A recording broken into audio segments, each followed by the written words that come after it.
Hello दोस्तों, हम आपके लिए लेकर आए हैं पाकिस्तानी मीडिया का एक और वीडियो।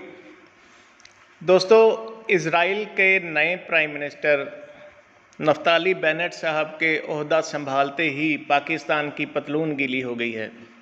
दोस्तों, पाकिस्तान इजराइल से कितना डरता है, कितना खौफ खाता है, इसकी ताज़ा मिसाल हमें पिछले महीने देखने को मिली जब इजराइल ने फ़लस्तीन के अंदर हमास के ख़िलाफ़ कार्रवाइयाँ की तो पाकिस्तान ने प्राइम मिनिस्टर बेंजामिन नेतन्याहू साहब को एक विलन के तौर पर पेश करने की कोशिश की, लेकिन नफ्ताली बेनेट साहब के ओहदा संभालते ही पाकिस्तानी मीडिया के सुर बदल गए हैं।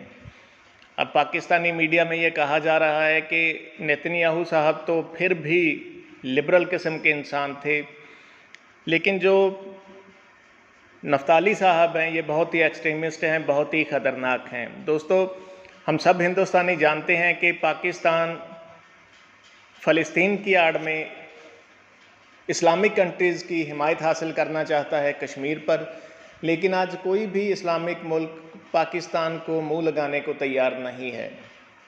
दोस्तों, पाकिस्तानी मीडिया में इजराइल के डर को दर्शाता आज का ये वीडियो आखिर तक देखें और प्लीज़ हमारे चैनल को सब्सक्राइब करना ना भूलें। हम जल्द हाजिर होंगे एक और वीडियो के साथ, तब तक खुश रहें, खुश रखें। जय हिंद, जय भारत। नफ्ताली बेनेट जो है वो ज़्यादा संगीन एक्स्ट्रा मिलिटेंट राइट हैंड का आदमी है। नेतन्याहू तो लिबरल है उसके मुकाबले में।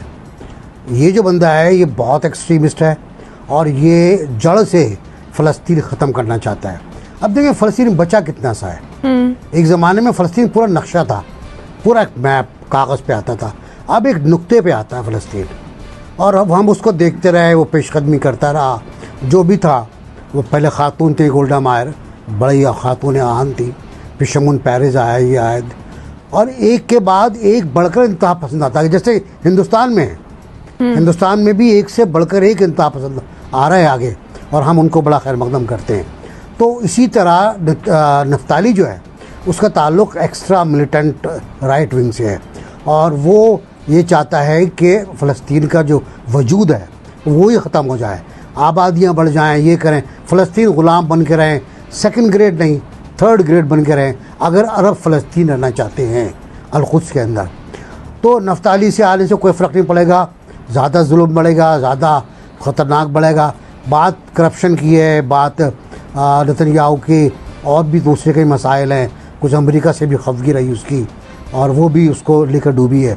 लेकिन ये कि अब कोई मेजर चेंज आना मुझे नहीं लगता। मुझे लगता ये है कि फ़लस्तीनियों को अभी और शहीद होना पड़ेगा और हमें बार बार फिर हाय हाय करना रहे, हाय हाय करते रहेंगे हम कुछ और नहीं कर सकते।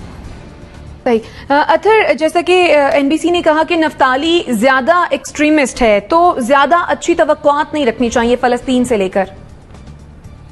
जी बिल्कुल, वो तो फलस्तीन के वजूद से इनकारी हैं। वो तो ये कहते हैं कि जो टू स्टेट सोल्यूशन है, दो रियासतों वाला, वो भी उसको भी नहीं मानते। इलीगल जो सेटलमेंट्स हैं वो उसके भी हक में वो कहते हैं उनमें मजीद इजाफा होना चाहिए। और उसके अलावा अभी जो पिछले दिनों गाजा के अंदर इसराइल ने बमबारी की, जिसमें अस्पतालों को निशाना बनाया, स्कूलों को निशाना बनाया, सिविलियंस को निशाना बनाया, उस हवाले से भी नफ्ताली जो है वो वीडियोज वगैरह भी रिलीज करते रहे। और एक वीडियो के अंदर उन्होंने पाकिस्तान का शिफा हॉस्पिटल दिखा के कहा कि ये हमास का हेडक्वार्टर है गाजा के अंदर और इसके ऊपर इस वजह से बमबारी की गई क्योंकि यहां पे भी हमास के लोग थे। तो नफ्ताली तो इस हद तक हैं कि वो तो सोशल मीडिया हो, कहीं पे भी हो, वो हमेशा अपने एक्सट्रीम व्यूज का प्रचार करते हैं। और एक और बात जो उनके हवाले से है, वो ये कहते हैं कि मैं खुद जंगों में भी हिस्सा ले चुका हूं, वो स्पेशल फोर्सेस के ऑफिसर रह चुके हैं और वो आगे भी लड़ चुके हैं। और उनके अंदर जो मुस्लिम मुखालिफ या जिसे आप कह सकते हैं कि फलस्तीनी मुखालिफ जज्बात हैं वो इतने ज्यादा हैं कि जितना आज तक शायद हमने पहले कभी नहीं देखा। लेकिन